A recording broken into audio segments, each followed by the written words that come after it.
you can even watch back. Giving players all the props or put them on blast. We don't give no hot takes, only talk facts. We're giving all our devotion, riding high on this wave of emotion.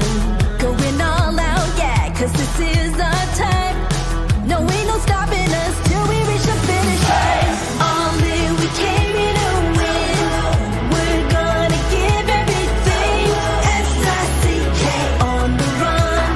S-I-C-K, sick, sick. On fire, we're ready to fight. We'll bring the house down tonight. S-I-C-K on the run. S-I-C-K, sick, sick. Playing on the car ride, play it when you lounge. X and O, you know that we can hold it down. Shout out to my man Sammy, got it off the ground. And to all the listeners tuned in right now, got debates, analysis, and speculation. This is sports talk for the new generation. You know where to find us, got a reputation. Sick Podcast, your #1 sports destination. Giving all our devotion, riding high on this wave of emotion. Going all out, yeah, cause this is our time. No, ain't no stopping us till we reach the finish line. All in, we came here to win. We're gonna give everything. S-I-C-K on the run. S-I-C-K, sick, sick. On fire, we're ready to fight. We'll bring the house down tonight. S-I-C-K on the run. S-I-C-K, sick, sick.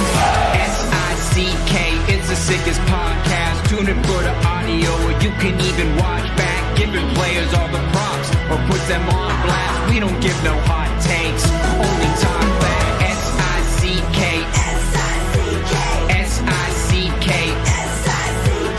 S-I-C-K, S-I-C-K, S-I-C-K, S-I-C-K.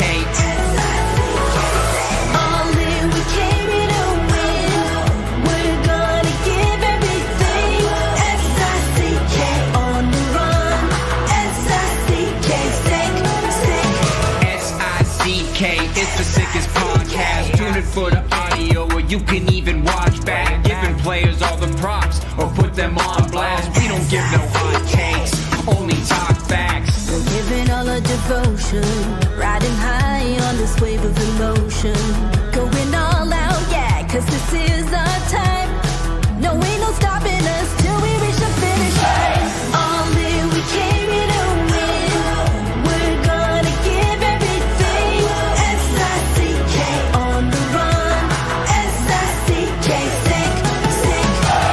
On fire, we're ready to fight. We'll bring the house down tonight. S-I-C-K on the run. S-I-C-K, sick, sick. Playing on the car ride, play it when you lounge. X and O, you know that we can hold it down. Shout out to my man Sammy, got it off the ground. And to all the listeners tuned in right now, got debates, analysis, and speculation. This is sports talk for the new generation. You know where to find us, got a reputation. Sick Podcast, your #1 sports destination. Giving all our devotion, riding high on this wave of emotion. Going all out, yeah, cause this is our time. No, ain't no stopping us till we reach the finish line. All in, we came here to win. We're gonna give everything. S-I-C-K on the run. S-I-C-K, sick, sick. On fire, we're ready to fight. We'll bring the house down tonight. S-I-C-K on the run. S-I-C-K, sick, sick.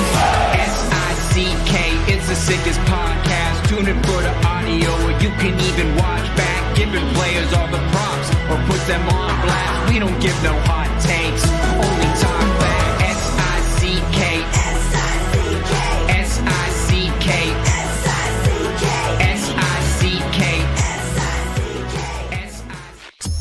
Turn up your volume. Because you're about to listen to The Sick Podcast.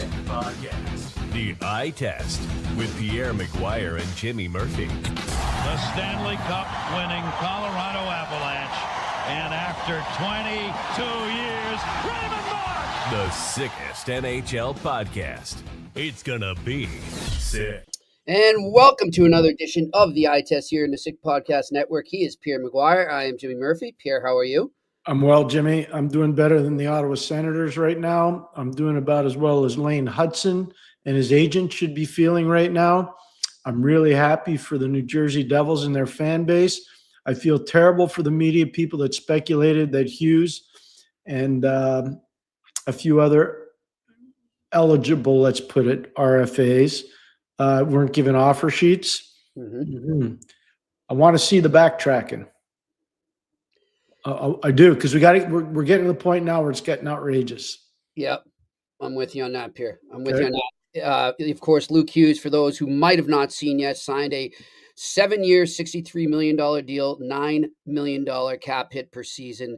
And look, like I've been kind of going back and forth with some Devils fans here that are still complaining. Say, well, it shouldn't have taken this long. And how is it not just a layup that they sign him right away and get it done? And it should have been done right off the get-go. And I think that a lot of people don't understand. And it's not their fault, right? Because a lot of these people aren't involved in contract negotiations and aren't in it. But from someone that has been involved in many negotiations, could you please explain to those out there right now that are still bashing Tom Fitzgerald, the general manager of the Devils, of how difficult these things can be and how none of it is linear? Every negotiation is different. Just give us a little insight there as to why things can take a little longer than expected. The Devils people, and I'm not talking about Tommy, I'm talking about the people negotiating against the Devils, so I guess I call them the Devils people. The Devils, the actual Devils, pun intended. Yeah, no pun intended. They are waiting for the market to get established. And so they know that there's going to be a market for their player. They know their player is going to get signed. So they're waiting to see what the top end of the market can be. And so the market gets established when Noah Dobson gets traded by the New York Islanders to the Montreal Canadiens. Now, had he not been traded and he becomes whatever you want to call it, free agent, whatever you choose, and he gets signed, that's going to establish the market for certain types of defense. Mason McTavish was in the same situation. You just wait. The agent, I don't blame the agents at all. You wait to see. So now everybody was in a rush to get Kirill Kaprizov signed. Minnesota knew they were going to sign him. It was just a matter of when and what the market would bear. So they kept stringing it along. I'm talking about Minnesota. I'm talking about Paul Theofanis and Kirill. I don't blame them. They got a job to do. That's the thing. A lot of these guys take these negotiations personal, like the fans you're talking about. You can't. Once you start doing that and bring acrimony into it, it's a failed negotiation right from the start. So Dobson gets 9.5. Hughes doesn't have the experience that Dobson has. He's close, but not as experienced. He gets 9. What do you think Lane Hudson's getting? He's getting 10. I was going to say 10. Maybe. I'm just telling you, he's getting 10. Okay. So that's what he's going to get. I don't know when they're going to do it. What do you think he goes on term here? What do you think the term would be on Lane Hudson? Do you think it'll be the full 8? If I were the reps, $80 million coming out of entry level, it's pretty good. 8 years? Yeah. I mean, I don't see the market unless something unbelievable happens and there's like a worldwide television contract that's paying the same money that the NBA and the NFL or Major League Baseball are getting. And I haven't heard that for long. I've never heard that, but I haven't even come close to hearing that. Unless that happens, the revenues can't go up anymore. I'm sorry, they can't. Because expansion franchises and sale of franchises are not hockey-related revenue. And so they can talk about franchise values all they want. That has nothing to do with hockey-related revenue. Correct. In terms of a contract and negotiations, all we see in the public is money and term, right? What are some other things like negotiating tactics or items, so to speak, that become involved with a negotiation? You're going to be our number one guy. This is how we see the team setting up. Your brother's already here. I'm just using the Hugheses as an example. Most teams don't have that opportunity to say, oh, yeah, your brother's here. And we're going to, the last time there have been a few brother acts, obviously. I'll never forget Brian Burke bringing in Robbie Niedermeyer and then getting Scotty Niedermeyer. Mm-hmm. You get both brothers and you go and win this 2007 Stanley Cup. Yeah. That's what a move by Berkey. It's a fantastic, like Brian did that year, those couple of years in Anaheim for him. And I know people don't want to hear it because he's bombastic. Those may have been Brian Burke's 2 best years in hockey management. Yeah. 2 or 3 when he was in Anaheim. He did a fantastic job there. Yeah. He really did. I was just on with Jeff Marek before we were coming on here. The other thing, Pierre, like this one fan says to me, well, you got to just show them the money because the cap's going up. Well, why is a team going to do that? I know teams know they're going to have to pay, right? But you're not going to just hand it to them. You have to negotiate and say, well, you didn't do this or you did this. I just don't understand. I think that you're just going to hand it over. If you don't have cap flexibility, especially this year, I'm going to keep saying it. I don't care because people clearly aren't listening. So hopefully at some point they'll listen. If you don't have cap flexibility this year, you will not win. Yep. You will not win the cup. I don't care but there's 16 teams, $4 million or less, or $4 million or more. Excuse me, $4 million or more under below the cap. Yep. $4 million or more. Mm-hmm. Yeah, there's a reason why. Yeah, that's the thing. As we were saying it yesterday, we talked about internal caps, and we talked about it with Spectre as well when we were talking about Connor McDavid and all that. So you look at Hudson right now. Is it when something like this happens, when a contract like that, we saw a contract get signed yesterday, are agents right away on the phone? Does that spark a conversation right away? Like, okay, we got the comparable, let's go. Sometimes, not always. Okay. Sometimes they like to play hard to get, like your prom dates, hard to get. No, in all seriousness, they do. They sometimes play hard to get. Sometimes the GM plays hard to get too. You call up. Now, I haven't been doing it from the agent side, but I've heard some stories where, repeatedly agents will call and say, hey, I want to talk to Jimmy Murphy, who's a GM of Team A. I'm sorry, he's really busy right now. Mr. Murphy can't take your call. He's on the line with another agent. Or I'm sorry, Mr. Murphy can't take your call. He's talking to another general manager in the league. I apologize.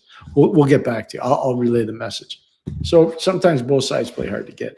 But the truth is if you know the market, you get the deal done. That's why I've been so confident knowing Mason McTavish wasn't leaving Anaheim. Nope. Luke Hughes wasn't leaving New Jersey. Go listen to every single tape of this show. Mm-hmm. And what you also correctly stated, and you've said it before, there's an important date coming up on Tuesday. That's called payday. Yeah.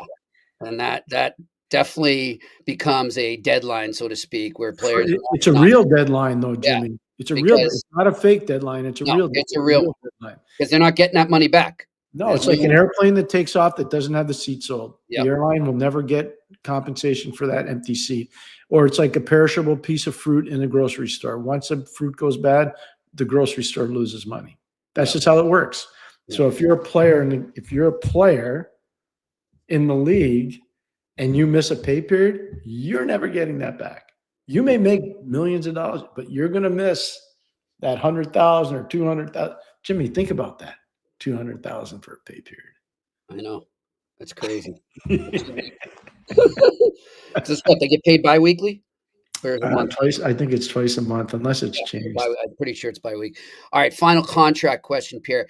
Have you ever been in a situation, or is this even kosher to do, where you kind of get the feeling the player wants to get this over with and wants to sign, but the agent's holding it up, and maybe you kind of go around the agent and reach out to the player separately? Is that considered bad faith? Bad faith. I know it's been done. I know it's definitely been done. Sure, it has been done. But no, like one of the biggest ones was we did Pronger's deal when he was 19. Chris was 19. Pat Morris was doing the deal.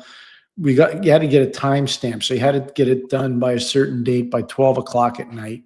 And if you didn't, the player wasn't eligible to play. We got it done. I want to say like 11:46 or something, but we could have gone around, Patty. I had too much respect and still do for Patrick Morris and Donnie Meehan and their firm at Newport Sports. They were great to deal with. I'm serious. Yeah. Like we had Mario Gosselin, a bunch of their guys. We had no issues doing deals. Prongers just took a little longer because of the Daig deal. The Daig deal in Ottawa changed a lot of stuff. But, it is what it is. You move along. But I'm flabbergasted. I have to tell you, and this is and Jimmy knows, like I really I spend days, most of my mornings just studying trends and how this stuff happens. I'm shocked at the media guys that got this all wrong, and they all did get it, all of them. Yeah, but you're not going to hear that. No, but they need to learn from it, though. Yeah. Oh, I know. But are they gonna? I don't know. I mean, you and I had a little in-depth conversation, not just about this specifically, but just journalism in general right now. And like I said to you, a lot of the stuff, and I know I'm 50 years old, Pierre, and things change and you have to change with the times, but still there's always been sort of foundations of reporting in journalism, investigative journalism. And it seems like that, I don't know if it's not taught anymore or people are just forgetting it or they're ignoring it. But the basic foundations of what I learned in terms of journalism and reporting on sports seem to be gone right now. And it's just, I know social media has a lot to do with it because everything is so instant now, Pierre, that all of us media are racing to get it out there first. But as you always say, and even in this state of a rush, so to speak, it's still important to be right rather than first. I had a fascinating call today with somebody that's a very major executive on the media side. And I was listening really because I want to learn. I was listening really intently. And one of the things that he said that I thought was really interesting, he said, we'll make sure that your social media presence is substantial. And I put my hand up like this. And I said, no, you won't. Because I'm not on it. I've never been on it. And I never will be. And I said, if you don't believe me, go look at all the fake accounts that were created under my name, and I will never go on it because of that. Yeah. And those fake accounts do a lot of damage. Like I had an NHL coach once say to me, I thought we were friends. I said, we're best of friends. What are you talking about? He goes, you shred me every single day on the internet. I go, no, I don't. I don't know who's telling you that, but I'm telling you right now, I don't even have any social media. Jimmy, we've been partners for 3 years. Yeah. If I don't have you, I don't have any of that stuff. Right. Yeah. It's not good. I wouldn't know what I would do if people were impersonating me. That would not. I don't know. Yeah. So we ended up sorting it out. But imagine walking into the guy's locker room. He says, "Hey, can I talk to you for a second?" I'm like, "Yeah, sure." I thought we were friends. I said, yeah. We are. The other thing that's tough too, Pierre, and we'll get to my next topic in a second here. But the other thing that's tough too is how people just think it's okay, like literally to change your words. Your words are right there in front of them, and they can twist it to suit their narrative. And that's what gets me. And I don't know how it'd be a coach or a GM or a player in this day and age, because, you go in a scrum, you say something, it's all on record. It's all on video, what the player said or the GM or the coach. And yet some writer can turn around and say, no, this is what he said. And I'm like, when did we get to this point where you are literally changing my words? It's fair. It's a fair question to ask. It absolutely is. All I'm saying is I'm happy for Devils fans. I'm not backing off on that. I'm happy for the Hughes family. I'm not backing off on that. I'm happy for Tommy Fitz because he had to get this done. I knew he would. They got it done. And people are say, well, he should have got 8 years. No, if I'm the agent, that's the compromise. Yep. We'll get the deal done at this number, but you're going to get him to free agency a year earlier. Yeah. That's what it is. Exactly. They bought 1 free year. Yeah. Where they can leave a year earlier. Yeah. That's all they did. That's what that is. And then on the McTavish thing, he realized, he's like, okay, the market's dry. Nobody's signing me. Yeah. And when did we start talking about this? Last February? I don't even know. Probably right around the trade deadline, I think, is where we're heading. Right around the trade deadline. Right after the Four Nations. Yeah. And everybody's like, oh, McTavish. I'm like, he's not getting any offers. Yeah. No way. So this is a new – I think, when I read today the Montreal Canadiens were valued at $3.3 billion, which is true. That's what their valuation is. Yep. The Molsons bought it for $550 million. They bought the team, the land around it, the air rights over the building, and the building for $550 million. Genius. I give them a ton of credit. Jeff and his brothers and the whole family, they deserve credit. Yep. It's genius stuff. And also, I don't know if it lined. I didn't check here. Remember one of the other big stories during this whole contract talk was that Luke was going to try and line his contract up with Quinn's expiration and Jack's expiration, so then they could all decide where they wanted to play together when their contracts are up. That didn't happen either. So, it's just. I know we're desperate for content sometimes. I've been there as a reporter. I understand it, but some of this stuff is getting out of hand. No, but it's okay. I mean, I get it. People are allowed to be creative too. Yeah. I don't have a problem with that. Like, be creative. Think out of the box. That's okay. I mean, that's probably what they were trying to do. So I respect that part of it. But when you start making stuff up. Well, yeah, from what I know, just from talking to people. Yeah, do not give up your source on that. No, I won't. What I'm trying to say is that was just never a thing. Like, I mean, of course, these brothers want to play together, but it wasn't the end all be all of a negotiation. Yeah, no, that's not the start or the finish of it for sure. I agree. So those are all good things. And then you could be the Ottawa Senators. Yes, that's the next topic. And I know, I'm going to tell you straight up, and I have no problem saying this. I'm friends with Travis Green. I know Mike Yeo really well. I was coaching Hartford when I had to let Mike Yeo go as a player. Travis Green, one of his first ever pro games, was playing for the Capital District Islanders in Troy, New York. That's where their farm team was. And that's the first time I ever saw Travis Green play. Butch Goring was the coach. Butchie was the coach of the team. So we're going way back now, way back in the time machine. And I got to know Travis then. And then obviously when he was with the Leafs, I was living in Toronto and I was doing all their games. So I got to know him really well. I think the world of Travis. I do. I think the world of him. That wasn't a good display last night.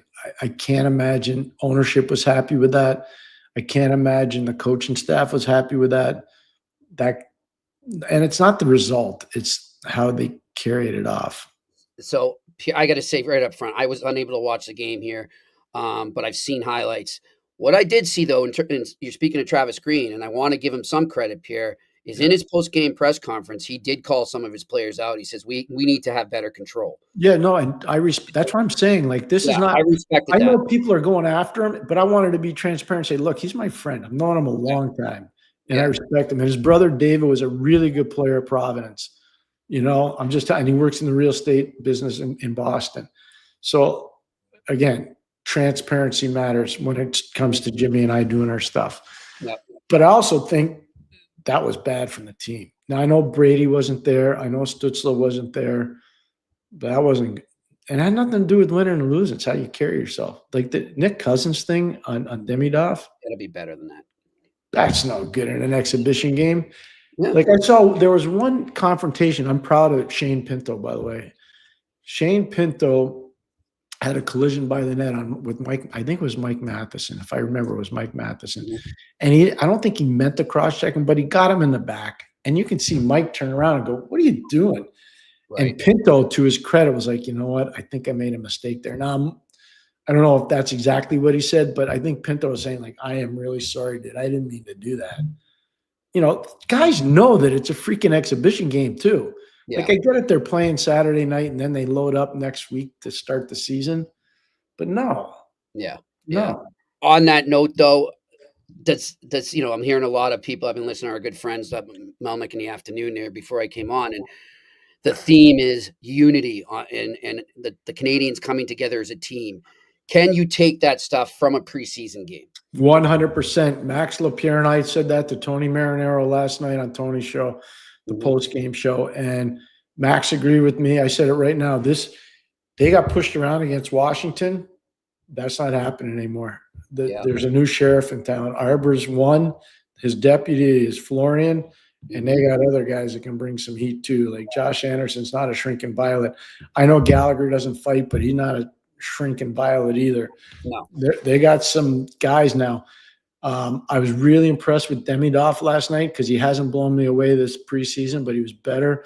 Patrick Laine scores a beautiful power play goal. That's in his wheelhouse. I get it, but he was much better competing, which was really impressive. Kirby Doc was a lot better. I don't know if that'll last the whole year, but he was a lot better. He scored a nice goal at the end of the game. Beautiful feed from Gallagher.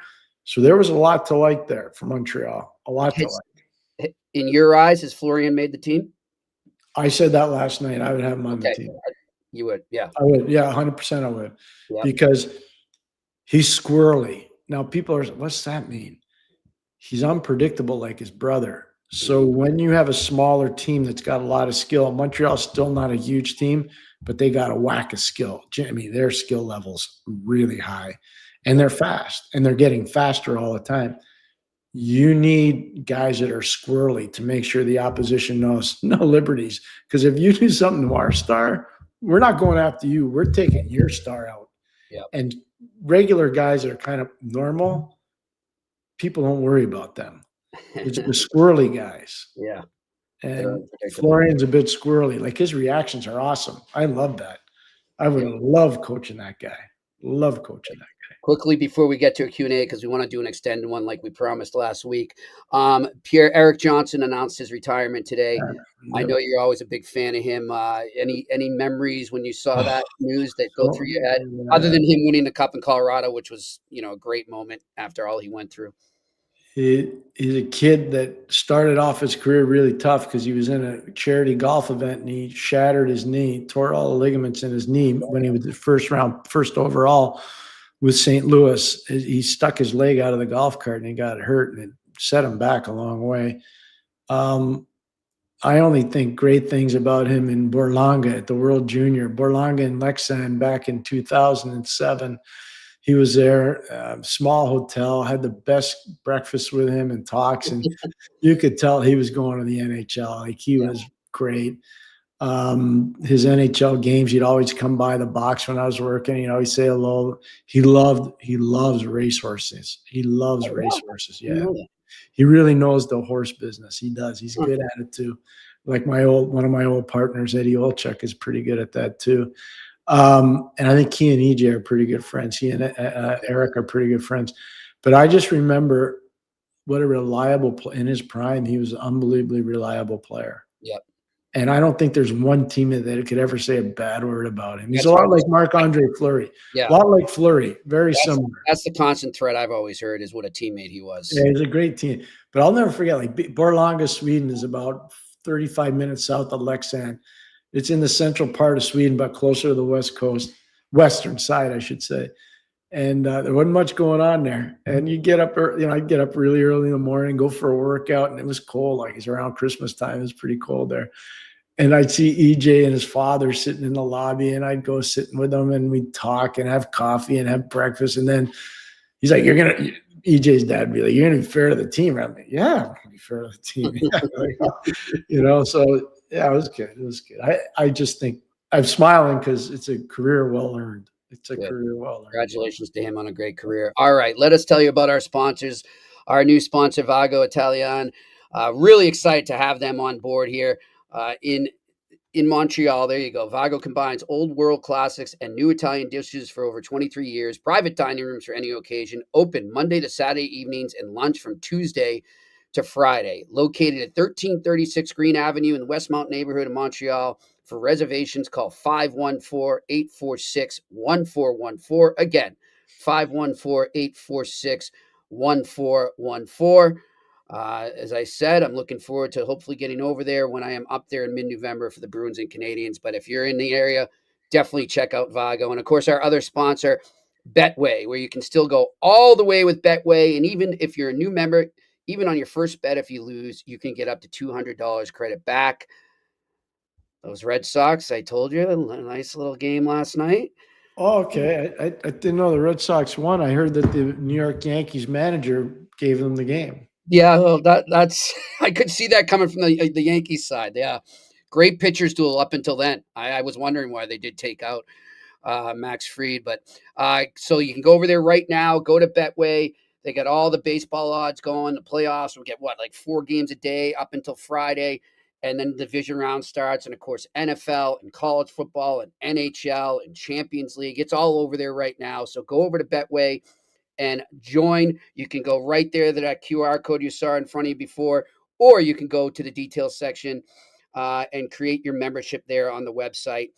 And you must be 18 plus. Always bet responsibly. And remember, this is not available in Ontario, and terms and conditions apply. All right, let's get to our Q&A. What do we got? All right, Narig Heviters. Hey, guys, I think Kapanen was excellent yesterday. He had great chemistry with Demidov. For me, the way he plays, his polished game, two-way IQ, I see his upside being kind of like Eriksson Ek. Thoughts? Well, I thought he was great last night. I talked to Max Lapierre and Tony about that too. I totally agree. I have him making the team. I don't think Max had him making the team.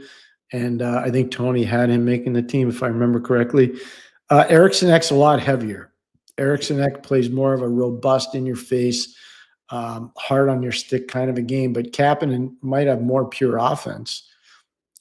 So there's trade-offs, but he's got the IQ of Eriksson Ek. No, I would agree with that. Yeah. Just Eriksson Ek plays a lot heavier. He's just a heavier guy. All right, next question. Juice _031017. Jimmy Pierre, did you see the clip going around with Sidney Crosby with him having the photo of every Stanley Cup winning captain since 2008? I did see that, Juice. It was pretty cool. Just shows how much he loves the game. Yeah, I did not, but I've known Sid a long time, since he was 14. And his passion for the game is excessive in a good way, not a bad way. He just loves the sport, loves everything about it. For sure. All right, next question. What do we got? Marik, how you doing, my friend? Jimmy, is Blumel in Boston NHL on the NHL roster on opening night, or what does he need to do to make it? For a while, Marik, I felt like he was kind of a lock because I think they really see him as a good middle six guy there to come in and add some scoring. But Marco Sturm, after the last game, had some interesting comments saying he's going to need to improve in some areas and do some things better out there. So I think he's just kind of reminding him it's not a lock. Nothing's a lock. So we'll see. I think it's leaning that way, but I don't think it's secured yet. That's perfectly described by my partner. I agree. Thank you. All right, next question. Bert L. Hawks defenseman Leveshunov is still very young, but I'm amazed. Lev Shunov is very young, but I'm amazed at the number of reckless things he does with the puck. Do you think he should have returned to college for a second year for development? I do, but I think it was said on this show that he's not ready to come out. But that's okay. Yeah. Okay. You see what they did with our friend Kevin Korchinski? Yeah. Sent him down. Jimmy, we can't make this up. No, we called that from the get-go, Pierre. Yeah. You did specifically. All right, next question. Moment of clarity. How many teams got the second and third line centers that everybody wanted? It's a good question off the top of my head, if I could do that. Florida. Tampa. Edmonton. Anaheim. Getting there.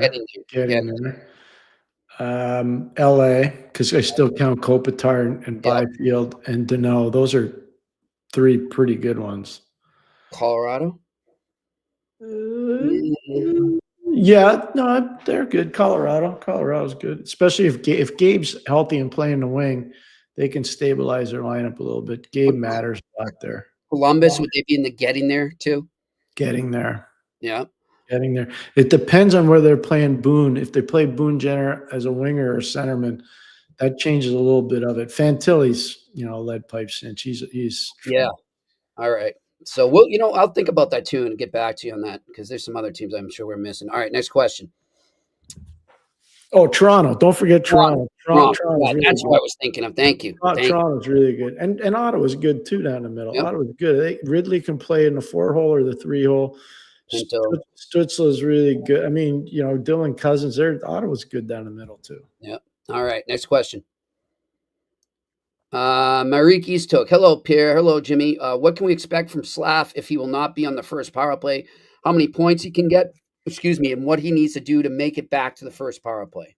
You got to hope that Demidov doesn't play a lot, because I think Demidov's going to take his job on the power play. And it's not about posting up in front of the net. It's about that slick pass he can make to Laine or make that slick pass to Caulfield. And I think they go 4 forwards and 1 D, Montreal on the power play. You know, I think Laine, Caulfield, Suzuki, Demidov, and Lane. Yeah. Lane, who's going to have to buy his teammates big dinners after he gets his money. But by the way, too, with Slav there, Pierre, and I'm sure you've said this before, he's got to skate. When he's not skating, he's not effective. But he reminds me of this. When he keeps doing this. Yep. That's when, and Trevor Letowski, who's the assistant coach there, works over before. He does a really good job. He should just stand behind him and tell him stop, like a zap or something. Yeah, just even kick him a little bit in the derriere a little. You know, I'm not kidding you. Stop it. It reminds me a lot of, and I'm not comparing the players in terms of players that needed to really skate hard, big players to be effective. Milan Lucic in his heyday, because when he got motoring, Pierre. You know, one of the best things that happened to him. One of the best things that happened to him, honestly, Cam Neely was there. Yeah, and Cam could take him aside. They're both BC kids. You know, he respected Cam a ton. I know. I talked to Milan a lot about this, and Cam could come down and give it to him. Yeah, and nobody's going to tell Cam, no, you're not allowed to do that. Yeah. So Cam would give it to him, and it would get Milan's attention. And then Mark Recchi, our friend, would really give it to him. Yeah. So remember Mark, it was free. It was easy for the coaches. They didn't have to worry. Milan. I just remember hearing that so much in practice. And once he did, he'd succeed. Yeah. All right, next question. Gabriel Lamb, what's your expectation for Gavin McKenna, and do you think he's one and done? Oh, yeah, one and done in college. Yeah. Yes. He's Celebrini. He's Celebrini with a little Crosby kicked in. He's a little Taves kicked in. He's one and done in college. By the way, you see NHL Network picking up his debut this weekend? Yeah, shocking. Yeah, about time. It's good, though. I'm glad the college hockey's getting more attention. All right, next question. Renaissance Resistor, thoughts on Philip Eriksson's electric SHL career? Don't overreact to that early on. I like the fact that you're bringing it up. Just temper it down a bit. It'll get harder as the season goes on. But the SHL is a really good league. Really, really good league. I loved going over there. So many great memories all over the country. So, yeah, no, it's a good league, but I would not overhype the start of it for him. I know it's been good, but calm down. All right, next question. Kersell, question for Pierre and Jimmy. Could Oliver Kapanen develop to be a Swiss Army knife like Arturi Lehkonen when he hits? He's got better hockey sense than Arturi Lehkonen. This guy's got really good hockey sense. Arturi Lehkonen never scored at a point-a-game pace in Finland. This guy in Sweden last year in Timrå was over a point a game. That's hard to do. And be as reliable defensively. I think this guy's hockey sense is off the charts. He's a scout's pick. A real scout picked that player. That's a really good acquisition. All right, next question. Juice _03117. Pierre, when was the first time you ever saw Mario Lemieux play hockey? He was playing in Villemard, Quebec, before he even played junior hockey. How old? I'm going to say he's 14. Wow. Mm-hmm. You knew right away?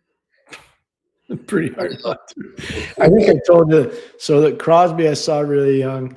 Ovechkin I saw really young. Mm-hmm. Who else did I see that was really young? I was like, well, Brian Leetch, he wasn't that young, but I saw Brian Leetch play at Avon Old Farms for the legendary John Gardner. And I was blown away by how good he was. He played with a guy named Rod Brasha. I'm not kidding you. Brasha went to RPI. I'll never forget it. I remember the defense pairings. That's how good this guy was. So I've seen a lot of guys before they kind of hit the Jeremy. I think Jeremy was 15. Roenick was really, I had him. Kachuk was 16. You knew he was going to be good. I saw him really young. But Mario was probably 14, I think. First time I saw him play, he was good. All right, next question. Marikis took again. Pierre, there's one spot in the Blues roster, and that is third line winger. Who will be making it? Dvorsky, Stenberg, or someone else? I think it's down to those two guys. I think it's a great question. I saw them play in Minnesota against Chicago and also against Minnesota in the prospects tournament. Both those guys played. Dvorsky was good. Stenberg was good. They won a game against Minnesota. Charbonneau excuse me. Justin Charbonneau scored near the end of the game to win the game for St. Louis, but it was a really good game, and it was a hard fought, a lot of physicality. Both those kids stood out. Then they lost the next game to Chicago. They weren't as good. So, yeah, I think it's down to those two guys to make it. And I know the coach likes both of them, but that I know. I know Jimmy Montgomery likes both players. Yeah. And by the way, Cairo and Holloway together, I was watching highlights of them this morning. Oh, you saw the one cross and drop. That was pretty nice. Wow. The cross and drop was good. Jeez, they're gonna be fun to watch, that team this year. All right, Weren't they supposed to trade Cairo? Last I read, it was that's right. There's another one. Yeah, done deal that he was being moved. All right, next question. Bert L. In the NBA, there's controversy around a player and his family asking for compensation outside of the salary cap. Have there been any cases where players or families have asked for special perks? Oh yeah. I'm not saying anything. Yeah. We'll just leave it at that. Yeah, it happens. All right, next question. You know, car dealerships have a big role to play in some of those things. That's all I'm going to say about that. All right, next question. Renaissance Resistor. Any surprises on the waiver wire? No, I think only one player has been picked up. Tyson Jost is the only one that got picked up. Carolina put him on, and Nashville claimed him. Tyson's got a good background. I mean, he was a first-round pick coming out of Penticton, went to Dakota. I saw him turn pro with Colorado. He's moved around a lot. Just can't get any consistency. I think at some point along the way, just kind of got broken. Just you keep moving. But I think for what Nashville's doing, it's probably a smart pickup. The one that surprised me, didn't require waivers. Bradley Nadeau was sent down by Carolina. Yep. I was a little surprised by that because he'd had a pretty good preseason or whatever you want to call it, exhibition season. But yeah, I was a little surprised by that. But no, just one player's been picked up on waivers so far. Is it noon Monday, Pierre? Rosters have to be submitted? Pretty much. I'm pretty sure that's what it is. Maybe we're going to see a little more in the next few days. Yeah, I don't know how many guys are going to want to pick players up, though. Most of the I've watched most of the camps, preseason and all that. They're a lot of these teams are they're over budgeted in terms of the amount of players they have, and they've got good young ones. So, this is just for people out there. A lot of young players aren't going to make it because there's just too much depth. The only way some of them, and I hate to say this, the only way some of them are going to make it is if somebody gets hurt. I'm just telling you, it's really amazing what's gone on. That's why people laugh at me all the time, say, "Oh yeah, we need expansion." We do need expansion, so more guys can filter into the league. Mm-hmm. All right, next question. Gabriel Lamb with the latest NHL evaluations. When do you think? There we go. Nice segue. When do you think expansion will happen? Of course, there's movement in Arizona. Yeah, they never wanted to leave Arizona. Yeah, but now they're leaving. They left. They went to Utah. Got an amazing ownership situation. If they get the funding to build the building in Scottsdale, it sounds like Shane Doan and his wife and a bunch of their friends will get involved there. And if they do, they'll get a team. They will get a team. But Atlanta's getting a team. But I feel like Atlanta is getting a team. And I feel like that would be before Arizona, correct? They will get a team before because they already have the building going. Okay. All right, next question.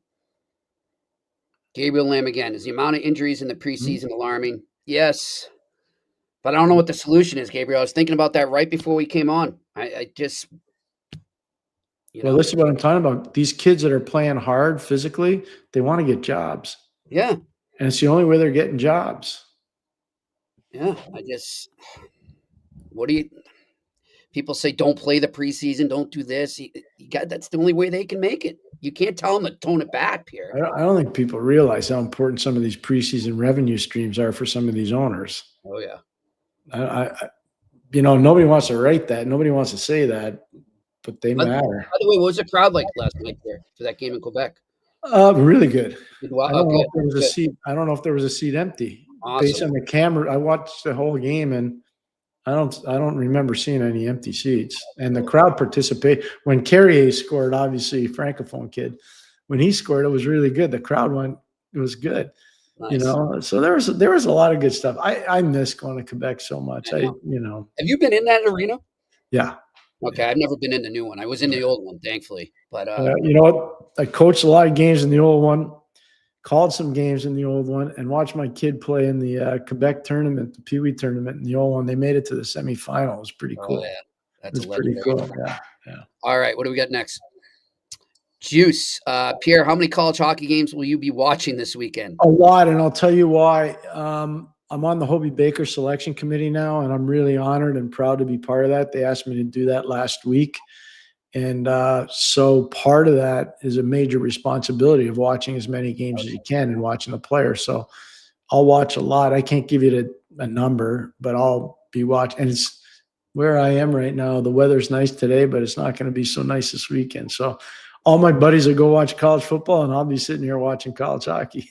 Yeah, that's right. And I was texting with our good friend Greg Brown, head coach of Boston College. He's all excited. They're going to be kicking off against Quinnipiac. Yes. So, yeah, I'm excited for that. I'll be watching a lot as well. Looking forward to that. I think that is it for our questions, Pierre. We have a great guest on Friday, though, for us. Speaking of college hockey, on campus Friday, we'll have UMass head coach Greg Carvel. There we go. There's our man, Greg Carvel. I can't wait to talk to him. Pierre, the other thing too, with college hockey, like we were talking about how they're going to have that game on NHL Network. I didn't read, I didn't get a press release or anything. Are they going to have a game a week now? Are they going to be doing that? I couldn't tell you. I don't know what they're doing. All right. I don't know what I would be surprised only because they've got so much NHL that they have to cover. Right. And, to fit it in. the Olympics are a big thing this year. Not enough people are right now. I get it. Everybody's jacked for their teams, but the Olympics are a big deal. Getting pro players back for the first time since 2014, that's a big deal. It's a big deal. Looking forward to talking to Carvey on Friday. And like we said, Craig Berube next Monday and a couple other guests I'm working on. So we will let you know when we confirm them. Thanks to everyone for their questions out there. Thanks to our crew up in Montreal working the board. We will talk to you tomorrow here in the Eye Test on the Sick Podcast Network. And that's a wrap. Hope you don't miss us too much until next time. Follow the Eye Test with Pierre McGuire and Jimmy Murphy on YouTube, Facebook, Google Play, and Apple Podcasts.